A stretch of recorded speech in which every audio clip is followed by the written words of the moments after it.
kita dari kelompok 2, kita mau tes tugas sejarah kemana? Candi Jiwa.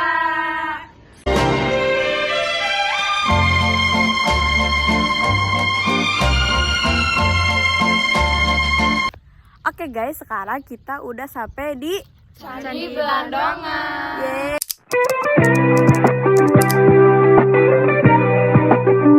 Boleh. Dengan Bapak siapa? Nama saya Mahmud selaku petugas atau juru pelihara percandian di Batu Jaya ini. Nah, untuk pewawancara ini kita mewawancarai mata pelajaran sejarah ya. Bangunan bersejarah ini dinamakan Candi Blandongan nih. Nah, kenapa sih Pak candi ini dinamakan Candi Blandongan? Oke, kenapa dinamakan Candi Blandongan? Kita penelitian ini dari 1985 sampai saat ini wilayah Batu Jaya dan Pakis Jaya sedang meneliti dan pemugaran. Nah, kita tidak menemukan tulisan-tulisan bahwa ini mengatakan candi apa, candi apa, candi apa. Nah, penamaan ini kita berdasarkan dari keadaan tempat dan mitos masyarakat. Contoh seperti Candi Blandongan. Kenapa dinamakan Candi Blandongan? Dulu di tahun 70-an ini masih berbentuk bukit.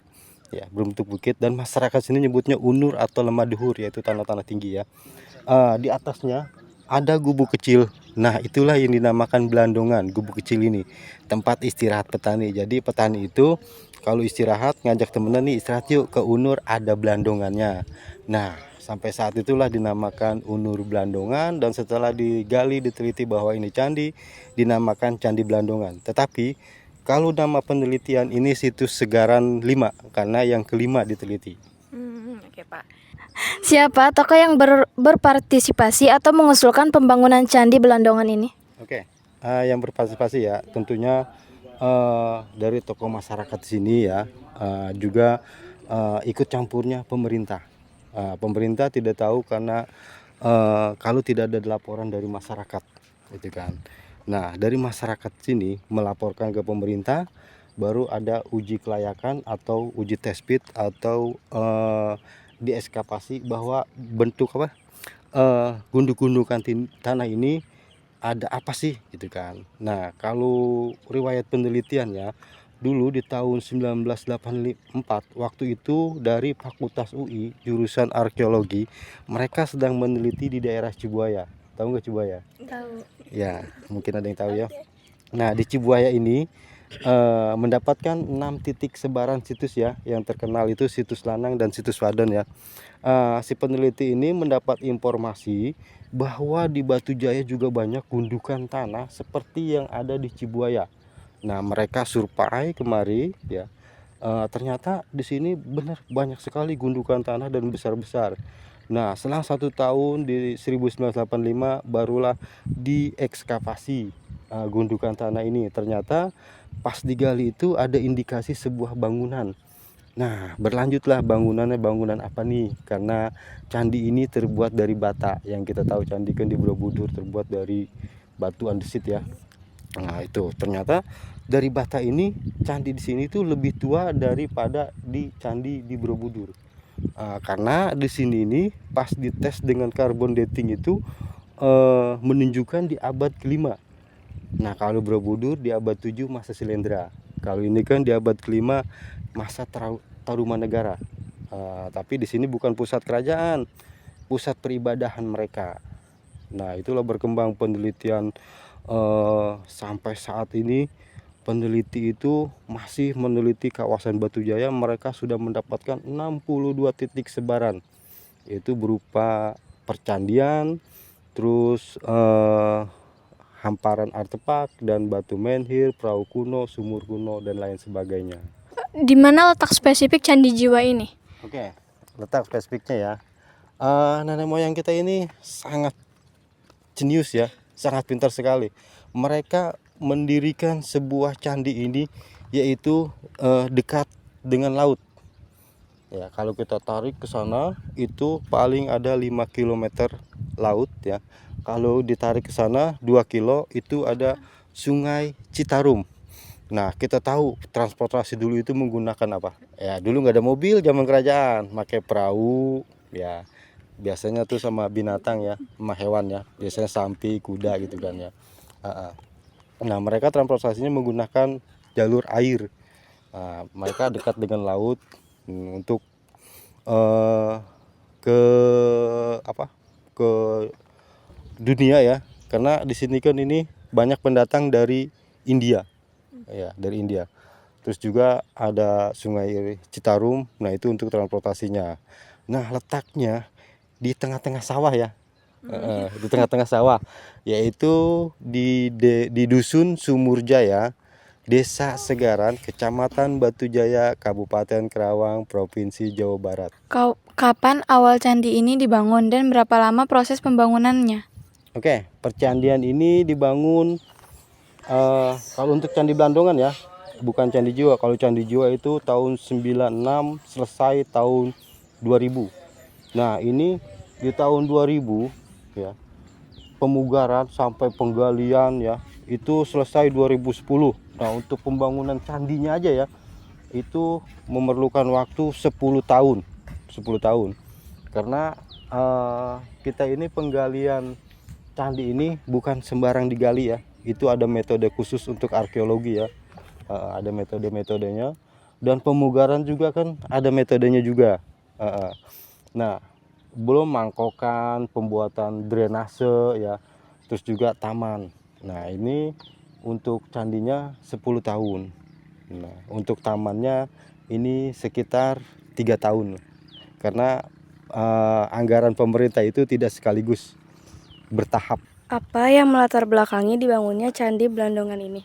Oke, yang melatar belakangi karena di abad kelima itu, di awal Masehi, Indonesia ini meyakini keyakinannya hanya kepercayaan ya, kepercayaan di abad pertama. Di abad kedua di sini baru ada diskomunikasi. Di abad ketiga barulah pendatang ya, pendatang membawa keyakinan seperti India akan membawa keyakinan Hindu dan Buddha. Nah, mereka datang kemari ya, menyebarkan keyakinan mereka, Hindu Budanya ya, Hindu Buddha. Nah, setelah masyarakat sini sudah senang dengan keyakinan itu, barulah ada pembuatan atau kebudayaan tentang pembangunan candi. Nah, pembangunannya ini di abad kelima. Nah, yang melatar belakanginya ini untuk tempat beribadah ya, tempat ibadah, bukan pusat kerajaan, tempat ibadah sekaligus tempat pembelajaran kayak pesantren ya, tempat ibadah sekaligus tempat pembelajaran. Karena di situs lain ini kita menemukan seperti kayak kotak-kotak sekat-sekat kamar, mungkin itu penginapan atau tempat para petugas-petugas ini ya. Ini masih dalam tahap penelitian. Apakah ada kendala yang menghambat pembangunan candi ini dan bagaimana dampak Candi Blandongan ini terhadap masyarakat sekitar? Oke, mungkin ada pro dan kontra ya. Kalau tanpa pembangunan, kalau menghambat kita nggak ada menghambat. Mungkin terhambatnya dengan anggaran pemerintah ya, dengan anggaran pemerintah. Kita banyak kan candi-candi di sini yang belum selesai seperti ini kan, masih banyak gitu. Mungkin dari anggaran. Kalau pro dan kontranya, kita ini masyarakat sini dulu ini ada yang antusias dengan candi ya, ada sebodoh, ada yang kayak gimana gitu ya, kayak wah nanti lo jadi nganut ini gitu ya. Sementara itu kan karena pemerintah banyak sosialisasi ke masyarakat setempat, nah jadi masyarakat setempat itu terbuka pemikirannya, karena dibangun percandian ini bukan hanya untuk pribadi pemerintah, karena untuk membangun perekonomian masyarakat sini ya. Seperti contoh saya ini orang sini ya, saya dapat pekerjaan di sini. Terus juga di depan banyak pedagang. Nah, itu membangun perekonomian di sini ya gitu. Karena banyak pengunjung datang, mungkin pada jajan, pada apa gitu kan. Nah, tapi kita pesan dengan pedagang-pedagang ini jangan mengetok harga, standar aja gitu. Biar mereka itu tidak membawa makanan dari luar. Kan kalau udah banyak contohnya ya, di mana-mana di para wisata banyak ngetok harga, mereka rugi sendiri nantinya. Untuk sekarang, apakah candi ini terbuka untuk masyarakat umum? Ya, kalau untuk sekarang memang sudah terbuka. Nah, untuk masyarakat umum sudah masuk, bahkan dari luar negeri juga datang kemari ya.